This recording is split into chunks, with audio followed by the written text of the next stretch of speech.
করলে সংসার কেন বেশি দিন টিকে না? প্রিয় ভাইয়েরা আমার, প্রিয় মায়েরা আমার যারা আছেন, আমাদের মধ্যে কিন্তু এটা আমরা এখন প্রায়ই দেখতে পাই যে প্রেম করে বিয়ে করলে সংসারটা বেশি দিন টিকে না। তার কারণ কি? তার কারণ হচ্ছে একটাই, প্রেম করে বিয়ে করলে সংসার কেন টিকে না? তার কারণ এই একটাই, আমি বলবো এই একটা কারণেই সংসারটা টিকে না। দেখা যায় আমাদের মধ্যে এখন আমরা প্রায় শুনতে পাই, দেখতে পাই যে ফোন দিয়ে বলে, হুজুর আমরা তো রিলেশন করে বিয়ে করেছি, আমাদের প্রায় 5 ইয়ার্সের রিলেশন, আমাদের প্রায় 10 ইয়ার্সের রিলেশন।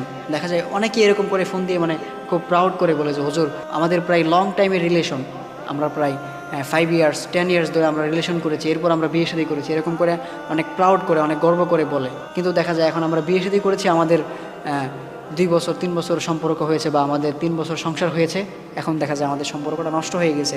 দেখা যায় আমার স্বামী অন্য একটা মেয়ের সাথে কথা বলতেছে, অথচ আমরা কিন্তু রিলেশন করে বিয়ে করেছি, আমরা দুজন দুজনকে পছন্দ করে বিয়ে করেছি, বাট আমার স্বামী এখন আমাকে রেখে সে অন্য মেয়ের সাথে কথা বলতেছে। বা অনেক সময় আবার বলে যে হুজুর আমার স্ত্রীটা আমাকে রেখে অন্য পুরুষের সাথে কথা বলতেছে। প্রিয় ভাই আমার, কেন এটা হবে না? এটা তো 100% হওয়ারই কথা ছিল। কারণ আপনি যেখানে হারাম কাজ দিয়ে শুরু করছেন, আপনি যে মেয়েটার সাথে রিলেশন করে আপনি বিয়ে করেছেন, তার সাথে আপনি হারাম সম্পর্ক করে আপনি বিয়ে করছেন, তো হারামে তো কখনো আরাম থাকতে পারে না, কোশ্চিনকালেও আরাম থাকতে পারে না।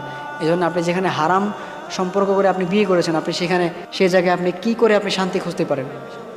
এটা একটা হাস্যকর বিষয় না?